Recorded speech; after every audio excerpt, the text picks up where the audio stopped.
আব্বু আম্মুর কাছে গিয়ে জিজ্ঞেস করো, জানতে পারবে। আব্বু আম্মু কোথায়? তারা তাদের রুমে আছে। আমি আর কোনো কথা না বলে আব্বু আম্মুর রুমে চলে গেলাম। আমার মনে একটা খটকা লেগে আছে। রুমে গিয়ে দেখি আব্বু আম্মু ভাইয়া বসে আছে। কি নিয়ে যেন কথা বলছিল, আমাকে দেখে সবাই চুপ হয়ে গেল। আমার টাইম লাইন নিয়ে গল্প দেওয়া হয়েছে, আপনারা চাইলে পড়তে পারেন। রুমে ঢুকা মাত্র ভাইয়া জিজ্ঞেস করলো, আসতে কি কোনো সমস্যা হয়েছে? না। হঠাৎ আব্বু বলল, ফিরোজ, বসো, তোমার সাথে আমার কিছু কথা আছে। আব্বু ফ্রেশ হয়ে আসি, তারপরে কথা বলি। আমি বলছি না, এখন তোমার সাথে কিছু আমার কথা আছে। পাশে গিয়ে বসলাম। হঠাৎ আব্বু এমন কথা বলবে সেটা আমি ভাবতেই পারি না। আজকে রাতে তোমার বিয়ে, সবাইকে ইনভাইট করা হয়ে গেছে। হুম, ঠিকই শুনেছো, আজকে তোমার বিয়ে। আমি আম্মুর দিকে তাকালাম, আম্মু কিছু বলছে না। আমি ভাইয়ার দিকে তাকালাম, দেখে ভাইয়াও কিছু বলছে না। ভাইয়া তো জানতো যে আমি একজনকে ভালোবাসি, এখন আবার আরেকজনকে কিভাবে বিয়ে করব। আব্বু আবার বল, পালিয়ে যাওয়ার চেষ্টা করো না। কি বলবো, কোনো ভাষা খুঁজে পাচ্ছি না। আবুলের মতো সবার দিকে তাকিয়ে আছি। কিছু না বলে রুমে চলে আসলাম। আমার পিছনে ভাইয়া আর ভাবিও আসলো। ভাইয়া আপু তা বলেছে, তা কি সত্যি? তার সাথে আমার বিয়ে ঠিক করা হয়েছে। আব্বু বাসার কাউকে কিছু বলেনি যে কার সাথে তোর বিয়ে ঠিক করেছে? কি পাগল নাকি? একটা মেয়েকে না দেখে কিভাবে বিয়ে করব? চিন্তা করিস না, আব্বু যদি তোর জন্য মেয়ে পছন্দ করে থাকে তাহলে ভালো মেয়েই পছন্দ করেছে। আমি ভাবির দিকে তাকালাম, উনি কিছু বলছে না। এই বলে ভাইয়া ভাবি চলে গেল। আমি মাথায় হাত দিয়ে ফ্লোরে বসে পড়লাম। কি করব কিছুই মাথায় আসছে না। চোখ দিয়ে নিজের অজান্তেই পানি বের হচ্ছে। প্যান্টের পকেট থেকে তাড়াতাড়ি মোবাইল করে সাদিয়াকে ফোন করলাম, কিন্তু ফোন বন্ধ। বন্ধুদেরও ফোন দিলাম, ওদের ফোনও বন্ধ। শালারা আজকে মনে হয় মরে গেছে। ওয়াশরুমে চলে আসলাম, ঝর্ণায় পানি ছেড়ে ঝর্ণার নিচে বসে পড়লাম। ঘন্টাখানেক পরে রুমে আসলাম। মনে একটা খটকা লেগে আছে, আর সেটা হলো সবাই আমার থেকে কিছু একটা লুকানোর চেষ্টা করছে। নিচে চলে আসলাম, আম্মু খাবার দিল, খাবার খেয়ে রুমে চলে এলাম। আর কিছু না ভেবে ঘুমিয়ে পড়লাম। হঠাৎ করে চিল্লাচিল্লির আওয়াজে আমার ঘুমটা ভেঙে গেল। তাকিয়ে দেখি আমার হারামি বন্ধুরা আমার রুমে আড্ডা দিচ্ছে। আমি হালকা পাতলা টাসকি খেয়ে গেলাম, কারণ সব হারামিগুলা আমার রুমে বসে আছে আর আমাকেই ডাক দেয়নি। আমি কিছু না বলে ওয়াশরুমে আসলাম, একটু ফ্রেশ হয়ে রুমে আসলাম। সাদিয়া বলল, ট্রিট লাগবো? যে আমার বাপের কাছ থেকে ট্রিট নেই। কেন, বিয়ে করেছিস তুই আর টিপ দেবে আঙ্কেল? এ কেমন বিচার? কারণ এই বিয়েতে আমার কোনো মত নেই, আমাকে জোর করে করানো হচ্ছে। ঠিক শুনেছিস, কোনো লাভ নেই। কিছু সময়ের মধ্যেই বাসায় অতিথি আসা শুরু করলো।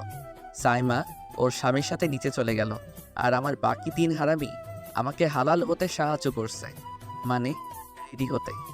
অবশেষে ইসলামিক নিয়ম মেনে আমার বিয়ে হয়ে গেল। ভিতরটা কেমন যেন একটা খালি খালি লাগছে। কারোর সাথে কোনো কথা না বলে ছাদে চলে আসলাম। ছাদে দাঁড়িয়ে আছি, পেছনে আমার বন্ধুরাও আসলো, আর শালারা কি নিয়ে যেন হাসাহাসি করছে। আমার রাগ উঠে গেল। আমি ওদের কাছে গিয়ে বললাম, তোরা কি আমাকে একটু একা থাকতে দিতে পারবি? ওরা আমার চেহারার দিকে তাকিয়ে আর কিছু না বলে নিচে চলে গেল। আমি ছাদের এক কর্নারে গিয়ে বসে এক মনে চাঁদের দিকে তাকিয়ে আছি। রাত 1টা বাজে। ভাইয়ান ছাদে আসলো, আমাকে দেখে বলল, কিরে তুই এখন পর্যন্ত রুমে যাস নাই? আমি কিছু বলছি না, চুপচাপ দাঁড়িয়ে আছি। মেয়েটা সেই কখন থেকে একা বসে আছে, যা তাড়াতাড়ি রুমে যা। কি হলো, আমার কথা কানে যায়নি? রুমে যা বলছি। এখন আমি রুমের সামনে দাঁড়িয়ে আছি, এক বালতি বেতনা নিয়ে রুমে প্রবেশ করলাম। রুমে ঢুকতেই দেখি একটা মেয়ে খাটের মাঝ বরাবর লাল শাড়ি পরে ইয়া বড় একটা ঘোমটা দিয়ে বসে আছে। আমাকে দেখিয়ে খাট থেকে নেমে পটিসটি পায়ে আমার সামনে আসলো, আর এসে আমাকে সালাম করতে নিল। আমি 2 হাত পিছনে চলে গিয়ে বলতে লাগলাম, এই আপনি এগুলো কি করছেন? কেন, কি করলাম? স্বামীর পা ধরে সালাম করছি। আওয়াজটা কেমন যেন চিড়া চিড়া লাগছে। খবরদার ভুলেও আমাকে টাচ করবেন না। আমি আপনাকে স্ত্রী হিসেবে মানি না, আর আমি অন্য কাউকে ভালোবাসি। কি বললি? কি বললি? আবার বলতো। আপনি ঠিক শুনেছেন, আমি অন্য কাউকে ভালোবাসি। খবরদার, অন্য কোনো মেয়ের নাম যেন তোমার মুখে না শুনি। আমার মুখ আমি নিবই। আমি জানি তুমি আমাকে এখনো ভালোবাসো। প্লিজ আমাকে মাফ করে দাও। আমার ঘুম পাচ্ছে, আমি ঘুমাবো। কি? আজকে আমাদের বাসর রাত, আর আজকে তুমি বলছো তোমার ঘুম পাচ্ছি? আমি কোনো কথা না বলে খাটে একপাশে শুয়ে পড়লাম। সাদিয়া আমার সামনে এসে বলল, আচ্ছা, আমার একটা কথার উত্তর দিবে? তুমি আমাকে দেখে অবাক হওনি কেন? যার তো কানের সামনে ক্যান ক্যান করে দেন না। সাদিয়া আর কিছু না বলে বেলকনিতে চলে গেল। আমি আর কিছু না বলে ঘুমিয়ে পড়লাম। হঠাৎ বুকে ভারী কিছুর একটা অনুভব করলাম। চোখ খুলে তাকিয়ে দেখি সাদিয়া আমার বুকে গুটিসুটি মেরে ঘুমোচ্ছে। ওর চেহারা দেখে বোঝা যাচ্ছে ও কান্না করেছে। ও, আপনাদের তো বলা হয়নি। আমি জানলাম কেমনে যে সাদিয়াই আমার বউ? তাহলে শুনুন, মানে পড়ুন।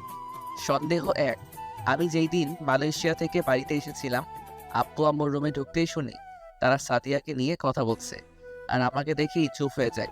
সন্দেহ দুই, ভাইয়া ভাবি সাদিয়াকে নিয়ে কোনো কথাই বলেননি, যেন তারা চিনেনি না সাদিয়াকে। সন্দেহ তিন, আমি সাদিয়াকে কল করলাম কিন্তু ও ফোন ধরেনি। পরে সব বন্ধুদের কল করলাম, ওদের ফোন বন্ধ দেখাচ্ছে। তখন আরেকটা সন্দেহ হয়েছে যে কিছুটা একটা প্ল্যানিং করেছে সবাই মিলে। আর তখন বিয়ে হয়। সাদিয়ার বাবা মাকে দেখে কনফার্ম মেয়ে আমার বিয়ে সাদিয়ার সাথেই হয়েছে। আমি এখনো সাদিয়াকে আমার জীবন থেকে বেশি ভালোবাসি। আর 2 দিন পর সাদিয়ার বার্থডে, তাই ভাবলাম এই 2 দিন সাদিয়ার সাথে ও বাকি সবার সাথে একটু মজা নেই। সাদিয়ার জন্য অনেক বড় একটা সারপ্রাইজ আছে, যেটা ওর বার্থডে দিন দিব। সাদিয়াকে জড়িয়ে ধরে ঘুমিয়ে পড়লাম। সকালে সাদিয়াকে আগে আমার ঘুম ভেঙে গেল। দেখলাম সাদিয়া এখনো আমার বুকে বাচ্চা মেয়ের মতো ঘুমাচ্ছে। ওর চেহারায় কিছু চুল এসে পড়েছে, তাই ওর চুলগুলো ঠিক করে দেই। হঠাৎ সাদিয়া জেগে গেল, আর আমি চোখ বন্ধ করে নিলাম। মনে হয় আমাকে দেখে ফেলেছে। পরে দেখি হঠাৎ সাদিয়া আমার ঠোঁটে কিস করলো। এই মাইয়ার কি কোনো লজ্জা শরম নাই? সাদিয়া বলতে লাগলো। আমি ওর কাণ্ড দেখে হাসছি। আবার ঘুমিয়ে পড়লাম, কারণ আমি এত সকালবেলা ঘুম থেকে উঠি না। হঠাৎ আমার মুখে পানির ফোঁটা আসছে। চোখ খুলে তাকিয়ে দেখি সাদিয়া আমার মাথা বরাবর ওর ভেজা চুলগুলো দিয়ে আমার চেহারায় পানি দিচ্ছে। অনেক রোমান্টিক একটা ফিলিংস কাজ করছে। আমি সাদিয়ার দিকে এক দৃষ্টিতে তাকিয়ে আছি, আর সাদিয়া আমার দিকে তাকিয়ে আছে। হঠাৎ দরজায় নক করতেই আমাদের দুজনের ঘোর কেটে গেল। আমি কিছু না বলে সাদিয়াকে সরিয়ে ওয়াশরুমে চলে গেলাম, আর সাদিয়া গিয়ে দরজা খুলে দিল। আমি ফ্রেশ হয়ে ওয়াশরুম থেকে বের হয়ে দেখি সাদিয়া খাটে বসে আছে। আমি কিছু না বলে নিচে চলে আসলাম। সাদিয়া কিছু বলতে চেয়েছিল, কিন্তু আমি না শুনে বের হয়ে গেলাম। নিচে এসে দেখি সবাই খাবার টেবিলে বসে আছে। আমি গিয়ে খাবার টেবিলে বসে পড়লাম। বসতেই আব্বু বলল, বৌমা কই? ওকে সাথে করে নিয়ে আসলি না কেন? সাদিয়া কিছু না বলে একটা শুকনা হাসি দিল। আমি খাবার খেয়ে যেই উঠতে যাব, তখন আব্বু বলল, আজকে রুমাকে আর বৌমাকে তাদের বাসা থেকে নিতে আসবে, তাই রেডি থেকো। কথা না বলে রুমে চলে গেলাম। খাটে শুয়ে মোবাইল চালাচ্ছি। কিছু সময় পর সাদিয়া আসলো। ও আমার সামনে এসে কোনো কথা না বলে আমার বুকের উপর শুয়ে পড়ল। কি ব্যাপার, আপনি আমার বুকের উপর শুয়ে পড়লেন কেন? এটা আমার স্বামীর বউ, আমার যা মন চাই আমি তাই করব। আপনার কি? নয়, হ্যাঁ। এটা আমার বুক। আর কিছু বলতে পারলাম না। তার আগে সাদিয়া আমার আর ওর ঠোঁট জোড়া এক করে দিল। সরি সরি, প্লিজ আমাকে মাফ করে দাও। আমি বেশি জোরে কামড় দিতে চাই না। আমি কিছু না বলে ওয়াশরুমে চলে গেলাম। আয়নায় তাকিয়ে দেখি বেশি কাটে নেই, অল্প একটু কেটেছে। ওয়াশরুম থেকে বের হয়ে দেখি সাদিয়া রুমে নাই, তাই আমি বেলকনিতে গিয়ে বসে মোবাইলটা চালাতে লাগলাম। সাদিয়া রুমে আসলো, আমাকে দেখতে না পেয়ে বেলকনিতে আসলো। আমি বুঝলাম সাদিয়া এসেছে, তাই মোবাইলটা কানে দিয়ে আবল তাবল বলতে লাগলাম, যান কি করতেছো? আরে না, কাল রাতে আমাদের মধ্যে কিছুই হয়নি। আমি শুধু তোমাকে ভালোবাসি আর কাউকে না। আচ্ছা রাখি শোনা, পরে কথা হবে। মোবাইলটা পকেটে রেখে পিছনে তাকিয়ে দেখি সাদিয়া চোখ লাল করে আমার দিকে এমন দৃষ্টিতে তাকিয়ে আছে যেন আমাকে আস্ত খেয়ে ফেলবে। সাদিয়া কোনো কথা না বলে আমার পকেট থেকে মোবাইলটা বের করে খুব যত্নে মোবাইলটাকে ফ্লোরে ঢিল মেরে টুকরো টুকরো করে ফেলে, আর কিছু না বলে কান্না করতে করতে চলে গেল। আমি মাথায় হাত দিয়ে ফ্লোরে বসে বলতে লাগলাম, ইন্না লিল্লাহি ওয়া ইন্না ইলাইহি রাজিউন। আমার এত স্বাদের মোবাইলটা একটু মজার কারণে টুকরো টুকরো হয়ে গেল। কিছু সময় নিরাপত্তা পালন করে বেলকনিতেই বসে রইলাম। হঠাৎ নিচে থেকে অনেক আওয়াজ আসছে, তাই নিচে চলে এলাম। নিচে এসে দেখি শ্বশুরবাড়ির লোকজন এসেছে। সবার সাথে কুশল বিনিময় করে আমার রুমে চলে এলাম। রুমে এসে বসে আছি, এমন সময় সাদিয়ার কাজিনরা আসলো। আসতে পারি দুলা ভাই? আসো। ভাইয়া, আপনি কি কোনো কাজ করছিলেন নাকি? মানে আমরা কি আপনাকে ডিস্টার্ব করলাম নাকি? না, আমি জাস্ট ফেসবুক চালাচ্ছিলাম।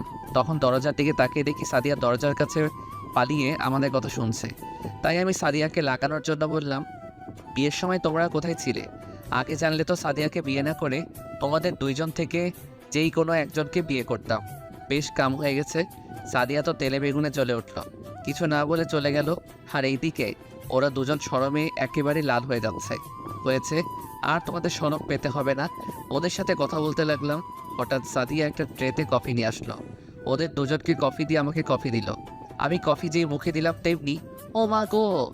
আমার চিৎকার দেওয়ার কারণ হচ্ছে সাদিয়া আমাকে যেই কফিটা দিয়েছে সেটা লবণ দিয়ে বানানো হয়েছে আর অনেক গরম, যার কারণে মুখে দিতেই কাটা জায়গায় লেগেছে।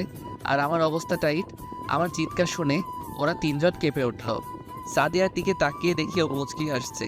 আমার আর বুঝতে বাকি রইল না যে এটা সাদিয়া ইচ্ছে করে করেছে। আমি হাত দিয়ে ইশারায় মারিয়া আর রূপাকে বাইরে যেতে বললাম। ওরা বাইরে চলে গেল।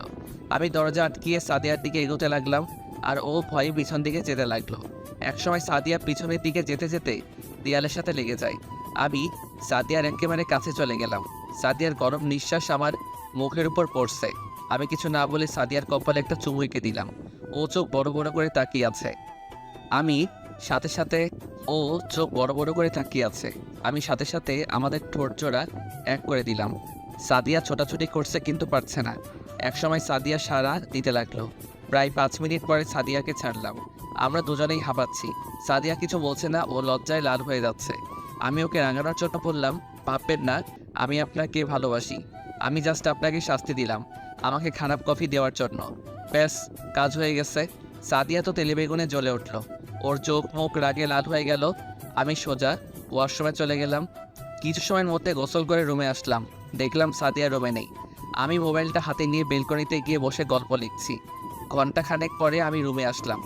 রুমে এসে আমি পুরো অবাক। কথা বলার ভাষা হারিয়ে ফেলেছি।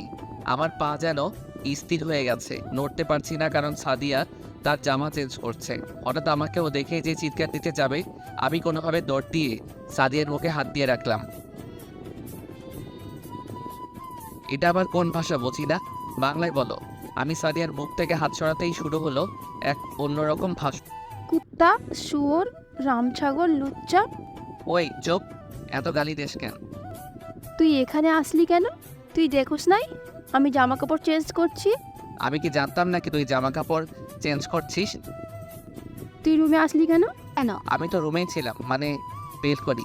আমি সাদিয়ার দিকে তাকাতেই এক অন্যরকম ফিলিংস কাজ করছে। সাদিয়া ওর দিকে তাকিয়ে বলল, আজকে তোকে আমি মেরেই ফেলবো। কথা না বলে এক দৌড়ে রুম থেকে বের হয়ে গেলাম। আর সাদিয়া আমাকে রুম থেকেই অনেক সুন্দরভাবে আমার বংশ উদ্ধার করেছে। আমি নিচে এসে সবার সাথে কথা বলছি। কিছু সময় পর সাদিয়া নিচে আসলো। ও আমার দিকে পুরো রাগী লোক নিয়ে তাকিয়ে আছে। আর আমি ওকে দেখে আবার ক্রাশ খেলাম, কারণ সাদিয়া একটা নীল রঙের শাড়ি পরেছে আর শাড়ির সাথে সব কিছু ম্যাচিং করে পরেছে। ওকে পুরো নীল পরীর মতো লাগছে। সবার কাছ থেকে বিদায় নিয়ে বেরিয়ে পড়লাম শ্বশুরবাড়ির উদ্দেশ্যে। আমি, সাদিয়া, রূপা আর মারিয়া আমার গাড়ি দিয়ে যাচ্ছি। আমি ড্রাইভ করছি আর সাদিয়া আমার পাশের সিটে বসে বাইরের দিকে তাকিয়ে আছে, আর রূপা মারিয়া পিছনের সিটে বসে আছে। গাড়ি চলছে তার আপন গতিতে। হঠাৎ একটা ফুচকার দোকান দেখলাম। সাদিয়ার ফুচকা অনেক পছন্দ, তাই ওর রাগটা কমানোর জন্য একটা প্ল্যান করলাম। তাই সবাইকে বললাম, তোমরা ফুচকা খাবে নাকি? রূপার মারিয়া রাজি হয়ে গেল, কিন্তু যার জন্য বললাম সে কিছুই বলল না। আমি বললাম, ওখানে অনেক সুন্দর সুন্দর মেয়ে বসে আছে, আসো আমরা যাই। আমার কথা শুনে সাদিয়া রাগি চোখে আমার দিকে তাকালো। আমি মনে মনে বললাম, ডোজ কাম করছে। গাড়ি থেকে নেমে পিছনের দিকে তাকিয়ে দেখি সাদিয়া ও গাড়ি থেকে নেমেছে। আমি একটা মুচকি হাসি দিলাম। আমার 4 জন মিলে ফুচকার দোকানে ঢুকলাম। ঢুকে আমি অবাক, কারণ এখানে অনেক কাপল বসে বসে প্রেম করছে। আমরা একটা টেবিলে বসলাম। তারপর আমি 3 প্লেট ফুচকা অর্ডার করলাম। কিছু সময়ের মধ্যে ফুচকা নিয়ে আসলো। ওরা 3 জন ফুচকা খাচ্ছে আর আমি এক দৃষ্টিতে সাদিয়ার দিকে তাকিয়ে আছি। এটা দেখে রূপা আর মারিয়া হাসছে। ভাইয়া, আপনি খাবেন না? যার আশায় বসে আছি সে তো কিছু বলে না। সাদিয়া কিছু না বলে এক মনে খাচ্ছে। আমি বললাম, আজকে আমি অনেক সুন্দর একটা দৃশ্য দেখেছি। সাদিয়া চোখ বড় বড় করে আমার দিকে তাকিয়ে আছে। কি দেখছেন ভাইয়া? আমাদেরও বলুন। আজকে আমি রুমে যাই। আর কিছু বলতে পারলাম না, তার আগে সাদিয়া আমার মুখে একটা ফুসকা ঢুকিয়ে দিয়ে ওদের বলল। তোরা এত কথা বলছিস কেন? চুপচাপ খা। আর আমি অন্যদিকে তাকিয়ে হাসছি। আমার মন চাচ্ছিল সাদিয়ার হাতে খেতে, তাই এই প্ল্যান। অনেক হাসি পাচ্ছে তাই না? আমি আর কিছু বললাম না, কারণ সাদিয়া রেগে যাচ্ছে। সবার খাওয়া শেষ হলে বিল দিয়ে আবার জার্নি শুরু করলাম। পুরো রাস্তায় আর কেউ কোনো কথা বলেনি। অবশেষে সাদিয়াদের বাসায় চলে আসলাম। বাসায় এসে সবার সাথে কুশল বিনিময় করলাম। সাদিয়ার বাবা বলল, সাদিয়া আগে হাঁটতে লাগলো আর আমি ওর পিছনে। সাদিয়া আমাকে একটা রুমে নিয়ে গেল। রুমটা অনেক সুন্দর করে সাজানো হয়েছে, আর দেয়ালে ওর অনেক ছবি আটকানো। তা দেখে বোঝা যাচ্ছে এটা সাদিয়ার রুম। যেই খাটে বসতে যাব, সাদিয়া আমার শার্টের কলার ধরে টান দিয়ে দেয়ালের সাথে চেপে ধরে বলল, ওই সময় তো দৌড় দিয়ে বেঁচে গেছিলি, এখন কি হবে তোর? কি হলো কথা বল। কথা না বলে সাদিয়ার কোমরে হাত দিয়ে টান দিয়ে আমার একেবারে কাছে নিয়ে আসলাম। আরেক হাত দিয়ে ওর মাথার পেছনে হাত দিয়ে চুলগুলো ধরে আমাদের ঠোঁট জোড়া এক করে দিলাম। সাদিয়া আর কিছু বলল না, শুধু তাল মিলিয়ে গেল। কিছু সময় পর মারিয়া এসে আমাদেরকে টেকে নিচে নিয়ে গেল। তারপর আর কি শুরু হলো জামাই আদর নামের টর্চার। আমি আর খেতে পারছি না, তাই সাদিয়ার দিকে তাকালাম। কিন্তু এই মাইয়ার তো কোনো খেয়ালই নেই, এক মনে খেয়ে যাচ্ছে। আমি সাদিয়াকে অনেকভাবে ইশারা করলাম, কিন্তু সে আমার দিকে তাকাইয়ে না। তাই বাধ্য হয়ে মারিয়াকে বললাম, জানো মারিয়া, আজকে আমি আর সাদিয়া অনেক সুন্দর একটা দৃশ্য দেখেছি, তাই না সাদিয়া? আমার কথা শুনে সাদিয়ার খাবার আটকে গেল গলায়। পানি খেয়ে বলল, আম্মু, ও আর খেতে পারবে না, ওকে অনেক টর্চার করেছে। আমি সাদিয়ার দিকে তাকিয়ে একটা হাসি দিলাম, কারণ ডোজ কাজ করেছে। অতঃপর আমাকে টর্চার করা শেষ হলো। হঠাৎ মারিয়া বলল, ভাই, তুমি কি জানি দেখছো? বলো না। সবাই আগ্রহ নিয়ে আমার দিকে তাকিয়ে আছে। আজকে আমি আরে কিছু না, উনি এমনিই বলছেন। সাদিয়ার দিকে তাকিয়ে মুচকি হেসে রুমে চলে এলাম। এভাবেই সারাদিন চলে গেল। আমি রুমে বসেছিলাম, এমন সময় সাদিয়া আসলো। এসে আমার সামনে এসে দাঁড়িয়ে আছে। আমি কিছু না বলে ওয়াশরুমে চলে গেলাম। ওয়াশরুমে গিয়ে ভাবতে লাগলাম, হঠাৎ ওর আবার কি হলো, আরও বিকেলে কোথায় গিয়েছিল। কিছু সময় পর রুমে আসলাম। রুমে এসে দেখি সাদিয়া খাটে বসে আছে, আর ওর হাতে একটা নতুন মোবাইল। আমাকে দেখেই সাদিয়া আমার সামনে এসে বলল, এই নাও, এটা তোমার জন্য। কেন? তোমার মোবাইলটা তো আমি ভেঙে দিয়েছিলাম, তাই এটা তোমার জন্য কিনে নিয়ে এসেছি। আপনার মোবাইল আমার লাগবো না। ওই কি কইলি তুই?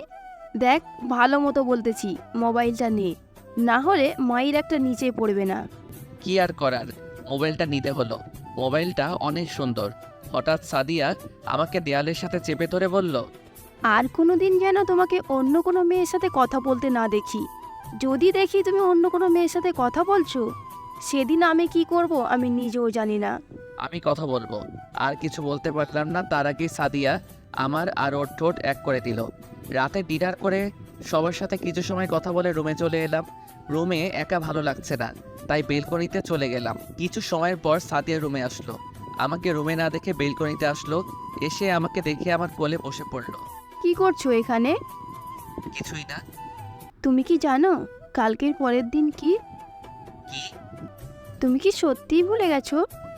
জেনেও না জানার ভান করে। কেন, কি এমন যে মনে রাখতে হবে? তেমন কিছু না, আমার ঘুম পাচ্ছে, আমি ঘুমোতে গেলাম। সাদিয়া উঠে চলে গেল, আর আমি ওখানে বসে রইলাম। বুঝলাম যে সাদিয়া কষ্ট পেয়েছে। কিছু সময় পর সাদিয়া যখন ঘুমিয়ে গেল, তখন ভাইয়াকে কল করলাম। কল রিসিভ করলো। হ্যালো ভাইয়া। কেমন আছিস তোরা? ভালো আছি। তো কিসের জন্য কল করা? বেশি কিছু না, একটা ছোটোখাটো হেল্প লাগবে। কি হেল্প? কালকের পরের দিন সাদিয়ার বার্থডে। আচ্ছা ঠিক আছে, আর কিছু বলতে হবে না, সব আয়োজন আমি করছি, তুই নিশ্চিন্তে থাক। ভাই, আরেকটা কথা আছে। বল। সাদিয়া যেন এই ব্যাপারে কিছু না জানে। আচ্ছা ঠিক আছে। ভাইয়া, আরেকটা কথা। আবার কি? I love you. হয়েছে, আর পাম দিতে হবে না। আচ্ছা রাখি। এই বলে ফোনটা কেটে যেই পিছনে তাকালাম, আমি পুরোপুরি শক, কারণ সাদিয়া চোখ মুখ লাল করে আমার পিছনে দাঁড়িয়ে আছে। মনে হয় সব কথা শুনে ফেলেছে। আজকে আমি শেষ। হঠাৎ সাদিয়া বলল, ওই, তুই কাকে আই লাভ ইউ বললি? আমার ভিতর দিয়ে একটা শান্তির হাওয়া বয়ে গেল। হাসিটা কোনোভাবে চেপে রেখে বললাম, আমি আমার পার্সোনাল ব্যাপার আপনাকে বলবো কেন? দেখ, বলতে বলেছি, তুই কাকে বললি? আমি কাউকে জবাব দিতে বাধ্য নই। ঠিক আছে, আমি তোর জীবন থেকে সরে যাব। কালকের পরের দিনই তুই ডিভোর্স পেপার পেয়ে যাবি। রুমের বাইরে চলে গেল, আর আমি বড়দের মতো ওই জায়গাতেই দাঁড়িয়ে আছি। সারা রাত চলে গেল, কিন্তু সাদিয়া রুমে আসলো না। আমিও সারা রাত না ঘুমিয়ে কাটিয়ে দিলাম। সকাল 9টা সাদিয়া ও তার আম্মু নাস্তা বানাচ্ছে। আমি রুমে থেকে বের হয়ে সোজা ডাইনিং রুমে চলে এলাম। আমি সাদিয়ার বাবাকে বললাম, আঙ্কেল, আমার একটু জরুরি কাজ আছে, আমার এখন যেতে হবে। ঠিক আছে, আপনারা টেনশন নেবেন না, আমি দেখছি। এই বলে সাদিয়ার রুমে চলে আসলাম। রুমের বাইরে দাঁড়িয়ে আছি। অনেকক্ষণ যাবৎ সাদিয়াকে ডাকলাম, কিন্তু ওর কোনো রেসপন্সই নেই। ভাবতে লাগলাম, সাদিয়া যে রেগে আছে, এভাবে দরজা খুলবে না। তাই একটা প্ল্যান করলাম। সাদিয়ার মোবাইলে একটা মেসেজ পাঠালাম। মেসেজ পাঠানোর 2 মিনিট পরে সাদিয়া দরজা খুলে দিল। ডোজ কাজ করেছে। মেসেজটিতে লিখেছিল, তুমি যদি দরজা না খোলো তাহলে আমি এখান থেকে চলে যাব, আর কখনো আসবো না। সাদিয়া দরজা খুলে দিয়ে আবার খাটে বসে মরা কান্না শুরু করে দিয়েছে। ওকে দেখে বোঝা যাচ্ছে ও এত সময় কান্না করছিল। সাদিয়া নীরবে কান্না করেই যাচ্ছে। আমি গিয়ে খাটে বসলাম। কেউ কি মারা গেছে? ব্যাস, কাজ শেষ। শুরু হয়ে গেছে জোরে জোরে কান্না করা। কি হলো, এভাবে কান্না করছো কেন? কুত্তা, লাল বান্দর, শুয়োর, তুই আমার সাথে কথা বলবি না। তুই তোর প্রেমিকার কাছে যা। আমি তো আমার প্রেমিকার সাথেই আছি। বললাম, আমি তো এতক্ষণ আমার প্রেমিকার সাথেই ছিলাম, তাই তোকে একটু সময় দিতে এলাম। আমার কথা শুনে সাদিয়া আরও রেগে গিয়ে আমাকে টান দিয়ে বিছানায় শুইয়ে দিয়ে আমার উপরে বসে শুরু করলো এলোমাথারি। আরে কি করছিস, লাগছে তো? আজকে তোকে আমি মেরে ফেলবো। তুই কোন ডাইনির সাথে ছিলি বল? ঠিক আছে, বলবো, এখন বাইরে যাবো, চল। আমি তোর সাথে কোথাও যাব না। ঠিক আছে, তোর যাওয়া লাগবে, কিন্তু কিন্তু কি? ওর মতো আটার বস্তা আমার উপরে বসে আছে, আমি মরে গেলাম, নাম তাড়াতাড়ি। সাদিয়া রাগে অভিমানে আমার উপর থেকে নেমে বেলকনিতে চলে গেল। আমিও ওর পিছনে বেলকনিতে গেলাম। গিয়ে দেখেও কান্না করছে। চলো, বাসায় যেতে হবে, আব্বু কল করেছিল। সাদিয়া আমার দিকে চোখ বড় বড় করে তাকিয়ে আছে, কারণ আমি প্রথম ওকে তুমি বললাম। কি হলো, কথা কানে যায়নি? তাড়াতাড়ি রেডি হও, বাসায় যেতে হবে। আমি যাব না। দেখো, আমাকে রাখিও না। আমি বলেছি না আমি যাব না। ঠাস ঠাস ঠাস, খুব টেন্স। আমি এখন যাওয়ার ভদ্রমের মতো রেডি হও। সাদিয়া আর কিছু না বলে গালে হাত দিয়ে আমার 14 গোষ্ঠী উদ্ধার করতে করতে রুমে রেডি হতে চলে গেল। থাপ্পড় মারতে অনেক ভালো লাগে। ছোটবেলায় আম্মু বলেছিল, মায়ের উপর কোনো ওষুধ নেই। কিছু সময় পর সবার থেকে বিদায় নিয়ে বাইরে চলে আসলাম। গাড়ি স্টার্ট দিয়ে আমি তোর সাথে কোথাও যাব না। শুরু হলো ভাষণ। গাড়ি থামা, আমি তোর সাথে কোথাও যাব না। দয়া করে এখন চিল্লাচিল্লি করিস না। সারাদিন না খেয়ে আছি, অনেক ক্ষুধা পেয়েছে। এখন রেস্টুরেন্টে যাব। তুই চুপ হয়ে বসে থাক, একটা কথা বলবি না। সাদিয়া আর কিছু না বলে চুপচাপ মুখ ফুলিয়ে বসে আছে। আমি আর কিছু না বলে ড্রাইভ করতে লাগলাম। একটা রেস্টুরেন্টের সামনে গাড়ি থামালাম। গাড়ি থেকে নেমে রেস্টুরেন্টে গিয়ে দুজনে খাবার খেয়ে আবার জার্নি শুরু। সাদিয়া চুপচাপ বসে আছে, তাই আমি বললাম, কি ব্যাপার, তুমি চুপচাপ বসে আছো কেন? তুমি আসলেই জানো না কালকে কি? জানি তো, কালকে কি? তার মানে তুমি জানতে। আমি জানতাম তুমি এই দিন কোনো সময় ভুলতে পারো না। কালকের দিনটা কিভাবে বলতে পারি? কালকের দিনে আমার সুন্নতে খাতনা হয়েছিল। অনেক হাসি পাচ্ছে সাদিয়ার চেহারা দেখে। সাদিয়া তেলে বেগুনে চলে উঠল। সুন্দর চেহারা, মুহূর্তেই রাগী হয়ে গেল। সাদিয়াকে নিয়ে একটা নদীর পাড়ে আসলাম। অনেকেই বসে আছে এখানে জোড়ায় জোড়ায়। আমি আর সাদিয়া একটু নিরিবিলি জায়গায় বসলাম। বসতেই আমার গাড়ির ঘটনার কথা মনে পড়ে গেল। এখন আর হাসি থামিয়ে রাখতে পারলাম না। সাদিয়ার সামনেই পাগলের মতো হাসা শুরু করলাম। আমি যতই হাসছি, সাদিয়া ততই রাগে সাপের মতো ফোঁস করছে। তাই আমি আর না হেসে চুপচাপ বসে রইলাম। সন্ধ্যা পেরিয়ে রাত হয়ে গেল। রাতে এখানকার দৃশ্য আরও ফুটে উঠল। হঠাৎ সাদিয়া বল, আমরা বাসায় যাব কখন? আরও কিছু সময় থাকি। সাদিয়া আর কিছু বলল না। কিছু সময় পর আমাদের দুজনের নিরাপত্তা ভেঙে আমার মোবাইলে কল আসলো। আমি সাদিয়ার থেকে একটু দূরে গিয়ে কলটা রিসিভ করলাম। হ্যাঁ বল। কোথায় তোরা? নদীর পাড়ে আছি। সব কিছু ঠিকঠাক আছে? সব ঠিকঠাক, প্ল্যান মতো হয়েছে, সময় মতো চলে আসিস। ঠিক আছে বলে কলটা কেটে দিলাম। পিছনে তাকিয়ে দেখি সাদিয়াকে যেখানে বসে রেখেছিলাম সেখানেই চুপচাপ বসে আছে। সাদিয়ার কাছে যেতেই সাদিয়া বলল, কে কল করেছিল? বন্ধু। কি বললো? কিছু না, এমনি। বাসায় যাব এখন। না, একটু কাজ আছে, সেখানে যাব। সাদিয়া আর কিছু বলল না। দুজনে গাড়িতে বসে আবার রওনা দিলাম। কিছু সময়ের মধ্যেই পৌঁছে গেলাম। আমরা শপিং মলে কেন এসেছি? ভাবি আমাকে কিছু আনতে বলেছিল, তাই এখানে আসলাম। সাদিয়াকে নিয়ে শপিং মলের ভিতরে ঢুকলাম। অনেক সময় লাগিয়ে শপিং করার পর সাদিয়া বলল, ভাবি তোমাকে এত কিছু নিতে বলেছে? হ্যাঁ। আর কিছু না বলে দুজনে গাড়িতে বসলাম। সাদিয়া কোনো কথা বলছে না। সাদিয়াকে নিয়ে একটা রেস্টুরেন্টের সামনে আসলাম আমরা এখানে কেন আসলাম? খাবার খেতে। অনেক রাত হয়ে গেছে, বাসায় গিয়ে খেয়ে নেব। না, এখানেই খাবো। সাদিয়া আর কিছু বলল না। দুজনে রেস্টুরেন্টে থেকে ডিনার করলাম। ডিনার করতে করতে 11:30 বেজে গেল। সাদিয়াকে নিয়ে বাসায় যাওয়ার জন্য রওনা দিলাম। সাদিয়া বারবার ঘড়ির দিকে তাকাচ্ছে। 11:55 বাসায় পৌঁছালাম। গাড়ি পার্ক করে দরজার সামনে এসে সাদিয়া কলিং বেল বাজাবে, তখন আমি বললাম, এই কি করছো? আমি আবার কি করলাম? সবাই ঘুমিয়ে আছে, কলিং বেল বাজানোর প্রয়োজন নেই। তাহলে ভিতরে যাব কিভাবে? আমার কাছে চাবি আছে। আমার প্যান্টের পকেটে হাত দিয়ে চাবি বের করে দরজা খোল। তোমার পকেটে আমি হাত দিতে যাব কেন? আরে আমার হাত, আরে আমার হতে এতগুলো ব্যাগ, আমি আবার পকেটে হাত দিব কেমনে? সাদিয়া আর কিছু না বলে পকেটে হাত দিয়ে চাবি বের করে দরজা খুলে দিল। পুরো বাসা অন্ধকার হয়ে আছে। সাদিয়া আর আমি ভিতরে গেলাম। হঠাৎ পুরো বাসার লাইট জ্বলে উঠলো আর সবাই একসাথে বলে উঠলো, হ্যাপি বার্থডে সাদিয়া। সাদিয়া সবাইকে দেখি পুরো অবাক হয়ে আছে। সবাই সাদিয়াকে উইশ করছে। আমি কিছু না বলে সেখান থেকে আমার রুমে চলে এলাম। তোমাদের সবার মনে আছে আমার বার্থডের কথা? সবাই একসাথে বলল। ঘন্টাখানেক পরে সাদিয়া রুমে আসলো। রুমে এসে দেখে রুম অন্ধকার হয়ে আছে। রুমের লাইট জ্বালিয়ে সাদিয়ার শখ, কারণ পুরো রুম পুতুল দিয়ে ভর্তি। হঠাৎ রুম থেকে কান্না করার শব্দ আসছে। আমি বেলকনিতে দাঁড়িয়েছিলাম। কান্নার শব্দ পেয়ে রুমে গিয়ে দেখি সাদিয়ার চোখের পানি আর নাকের পানি এক করে দিয়েছে। সাদিয়ার সামনে গিয়ে বললাম, কি হলো, কান্না করছো কেন? সাদিয়া কোনো কথা না বলে আমাকে জড়িয়ে ধরে আরো জোরে জোরে কান্না শুরু করে দিল। কি হলো, কান্না করছো কেন? তুমি এই কয়দিনে কেন আমাকে এত কষ্ট দিলে? আমি তোমাকে কখন আবার কষ্ট দিলাম? তুমি আবার কে? সাদিয়াকে আর কিছু বলতে না দিয়ে আমাদের ঠোঁটজোড়া এক করে দিলাম। কিছু সময়ের পর সাদিয়াকে ছেড়ে দিলাম। দুজনেই জোরে জোরে শ্বাস নিচ্ছে। আমি কিছু বলতে যাব, হঠাৎ সাদিয়া আবার পাগলের মতো কিস করতে লাগলো। কিছু সময়ের পর ছাড়লো। সাদিয়া কিছু বলতে যাবে, তখন আমি দুটো শপিং ব্যাগ সাদিয়ার হাতে দিয়ে বললাম, এগুলো পড়ো। আমি নিচে গেলাম। আমি নিচে চলে আসলাম। কিছু সময় সবার সাথে কথা বলে রুমে চলে আসলাম। রুমে এসে আমি পুরো অবাক। সাদিয়াকে নীল শাড়িতে নীলপরীর মতো লাগছে। আমি এক দৃষ্টিতে সাদিয়ার দিকে তাকিয়ে আছি। সাদিয়া আমার সামনে এসে ঠোঁটে ছোট্ট করে কিস করে বলল, কি জনাব, এমন ড্যাব ড্যাব করে কি দেখছে? তাই চলেন ছাদে যাব। কি এত রাতে? এখন আমাকে কোলে তুলেন। হ্যাঁ? নয় হ্যাঁ, এখন তুমি আমাকে কোলে নিয়ে ছাদে যাবে। কি আর করার, সাদিয়াকে কোলে নিয়ে ছাদে আসলাম। সাদিয়াকে বুকের সাথে জড়িয়ে দোলনায় বসে আছি।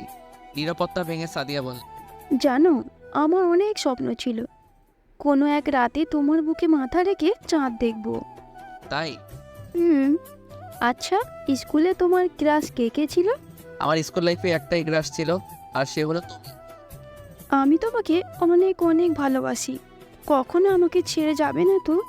আমিও তোমাকে অনেক অনেক ভালোবাসি, আর মৃত্যুর আগ পর্যন্ত শুধু তোমাকেই ভালোবেসে যাব। আচ্ছা শোনো, কাল থেকে আমি আব্বুকে বলে রেখেছি, কাল থেকে তুমি আর আমি আমার যে অফিস আছে সেটা দেখাশোনা করব। এর মুখটা আমার মুখের সামনে এনে এক গভীর কিস দিয়ে বললাম, আমার স্কুল লাইফের ক্রাশ এখন আবার অফিসের বস।